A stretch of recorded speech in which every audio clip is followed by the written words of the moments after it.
madaxweynaha wadanka Turkiga Rajab Tayyip Erdogan oo la ilmeeyay dhacdooyinka Soomaaliya ka soconaya isaga oo yiri ciidankayga ayaan ku xoreynayaa Soomaaliya haddaba ma dhaba in Turkiga ciidan uu u soo dirayo Soomaaliya si dadka Soomaaliyeed loo badbaadiyo warbaahinta kala duwan ee ka howlgasha dalka Turkiga oo faafisay war ku saabsan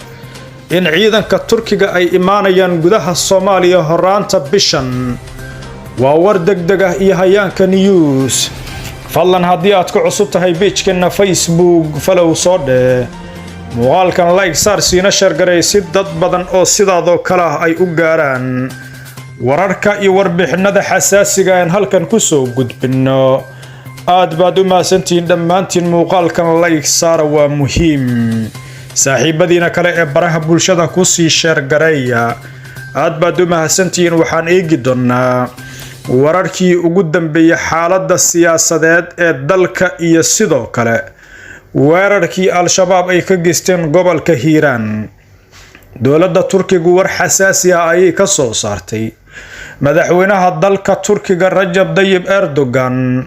oo lagu tilmaamay inuu yahay geesiga islaamka waxa uu sheegay in uu xilligan aad uga xun yahay weerarkaasi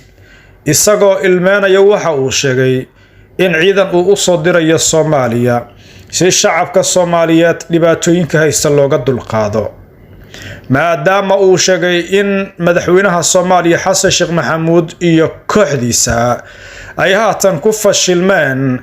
wax ka qabashada xaaladda amni ee gudaha Soomaaliya wararka laga helayo gobolka Hiiraan ayaa sheegaya in al-shabaab ay weerar dhabagal ah ka fulisay qaybo ka mid ah gobolkaasi oo dhaca bartamaha dalka Soomaaliya kaasi oo sababay khasaare isugu jira dhimasho iyo dhaawac ku dhawaad 20 qof ayaa la sheegay in si naxariis darro ah halkaasi loogu dilay ku dhawaad 10 gaadiid waa la gubay xaaladda magaalada Beledweyne ee xarunta gobolka Hiiraan wiji cusub ayay yeelatay siyaasiyiinta iyo xildhibaanada ku matala baarlamaanka Soomaaliya shacabka halkaasi deegaansada qoryaha ayay qaateen magaalada caasimadda ee Muqdisho ayay kaga dhawaaqeen xaalad degdeg ah xildhibaanada baarlamaanka federaalka ku matala gobolka Hiiraan gaar ahaan dadkii lagu laayay duleedka Maxaas waxa ay kulan degdeg ah isugu yimaadeen magaalada caasimadda ee Muqdisho xildhibaanadan oo dhammaantood ka soo jeeda beesha Xawaadle ayaa shirkooda kadib waxa ay kaga hadleen waxyaabihii halkaasi ka dhacay waxayna wacad ku mareen inay ka argoosan doonaan ururka hubeysan ee al-shabaab isla markaana ay u hiilin doonaan dadkooda la laayay xildhibaanadaas oo shirka jaraa'id ka soo muuqday ayaa garbaha waxa ay ku wateen qoryo waxaana ay sheegeen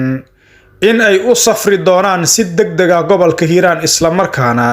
ay hogaamin doonaan dagaal ay uga argoosanayaan al-shabaab sidoo kalena ay gurmad degdeg ah gaarsiinayaan dadka ku nool deegaanada dhibaatooyinkaasi ka dhacay oo markaasi ay ku sugnaayeen dad sidoo kale abaar la daalaadhacay muddooyinkii la soo dhaafay al-shabaab ayaa deegaan hoostaga Maxaas oo ka tirsan Hiiraan waxa ay ku xasuuqeen ugu yaraan 30 qof oo shacab ah sidoo kale ku dhawaad 10 gaadiid ayaa la sheegay oo sahay markaasi u waday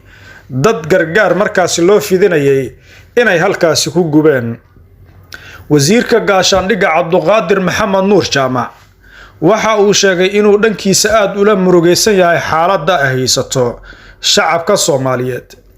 mas'uuliyiin sidoo kale uu ka mid yahay madaxweynaha Soomaaliya Xasan Sheekh Maxamuud ayaa ka hadlay weerarkaasi Mareykanka iyo maamul goboleedyada qayb ayay ka hayeen dadka cambaareeyay dowladda Turkiga ayaa sidoo kale warkii ugu weynaa ka soo saartay weerarkaasi madaxweynaha dalka Turkiga Rajab Tayyip Erdogan waxa uu si aad ah ula ilmeeyay dhacdooyinka Soomaaliya ka soconaya waxa uu yiri ciidankayga ayaan ku xoreynayaa Soomaaliya haddaba ma dhaba wararka sheegaya in ciidan xilligan uu u soo dirayo gudaha Soomaaliya si shacabka Soomaaliyeed loo badbaadiyo ayuu yiri maalmaha soo aadan ama horaanta bishan ayaa wararku waxa ay sheegayaan inay suurtagal tahay in Turkigu uu ciidan u soo diro gudaha Soomaaliya. ciidankan waxaa la sheegay in ay ka qayb qaadan doonaan barnaamijka dalka lagu xureynayo oo ay sheegtay dowladda federaalka Soomaaliya. taliyaha ciidanka xoogga dalka Soomaaliyeed qayb ayuu ka ahaa dadka weerarkaasi cambaareeyay, waxaana uu sheegay in ciidanka militariga Soomaaliya xilligan haygan la geliyay si ay ugu aargudaan shacabka Soomaaliyeed oo waxyeeladu lagu gaarsiiyay duleedka degmada Maxaas ee gobolka Hiiraan. si kastaba haatee, maamulka gobolka Hiiraan ayaa dhankooda si aad ah u cambaareeyay weerarkaasi. cambaareenta loo jeedinayo ururka hubeysan ee Al-Shabaab ayaa sii kordhaysa marba marka ka dambeysa. xaaladda siyaasadeed ee dalka ayaa aad u qasan, mana jirto talo ay xilligan dowladda federaalka Soomaaliya u hayso shacabka Soomaaliyeed oo dhiigooda lagu badbaadinayo. si kastaba haatee, dagaalka xilligan ka soconaya guud ahaanba dalka ayaa u muuqda mid weji kala yeeshay. sidoo kalena wararka qaar ee aan helayna waxa ay sheegayaan in haatan xaaladda guud ee dalka ay tahay allo sahal. madaxweynaha dalka Turkiga Rajab Tayyip Erdogan lama oga tallaabada uu qaadi doono, hase yeeshee waxa uu si hordhaca u sheegay in ciidan uu u soo dirayo gudaha Soomaaliya. shacabka Soomaaliyeed waxa uu u baahan yihiin badbaado. waxaa sidaas yiri Rajab Tayyip Erdogan oo si aad markaasi ula murugaysan xaaladda Soomaaliya ka jirta. dhacdooyin dhowr ah ayaa dalka ka dhacay, kuwaasi oo ilaa iyo haatan dowladdu aysan waxba ka qaban. weerarkan lagu xasuuqay dadka shacabka ah ayaa hadalhayn xooggan ka abuuray adduunyada oo idil, taasi oo keentay in haatan xaalad murugsan ay markaasi dareemaan shacabka Soomaaliyeed. haddaba daawade, aragtidaada qaybta hoose ee commentiga ku soo qor,